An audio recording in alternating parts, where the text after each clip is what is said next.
Louis de Pointe du Lac, the vampire who regretted eternity. To be a vampire is to live forever. But for Louis de Pointe du Lac, eternity was not a gift, it was a curse. Trapped between the hunger for blood and the weight of his own conscience, Louis wandered the centuries, searching for meaning in a world that had none. Born into privilege in 18th century Louisiana, Louis was a wealthy plantation owner tormented by grief after the death of his brother. His despair made him an easy target for Lestat de Lioncourt, a charismatic and ruthless vampire who saw in Louis a companion, one he could mould into his own dark reflection. Lestat's bite gave Louis immortality, but it did not free him from his suffering. Unlike Lestat, who revelled in his new nature, Louis struggled with the morality of killing to survive. He fed on animals, resisted his hunger, and questioned the very essence of what it meant to be a monster. It was only when Lestat turned Claudia, a 5-year-old girl dying of plague, that Louis found purpose again, not as a predator, but as a father.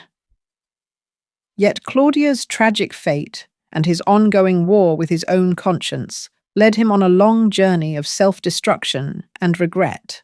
Louis embodies the Gothic archetype of the tormented soul, reminiscent of characters like Lord Byron's vampiric protagonists or Bram Stoker's Dracula, who is both predator and prisoner.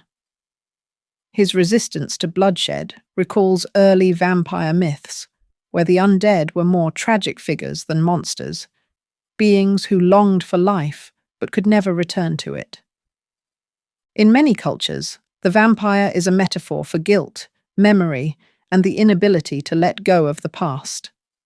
Louis perfectly embodies this, carrying his sorrow across centuries, never allowing himself to forget.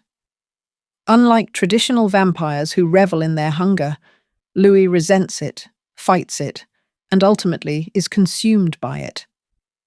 Louis is not just a vampire, he is a mirror held up to humanity. His story asks the same questions that haunt us all. If you could live forever, would you want to? What does it mean to be human if you are forced to take life to survive? Can an immortal ever find peace? Or are they doomed to wander the world as an observer, never truly belonging? Unlike Lestat, who embraces the hunt, Louis is a vampire who mourns his victims.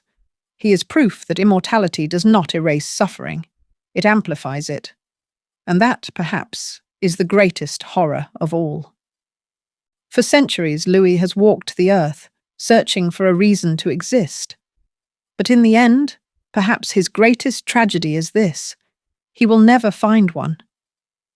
Do you think Louis was justified in his guilt, or was he only denying his true nature?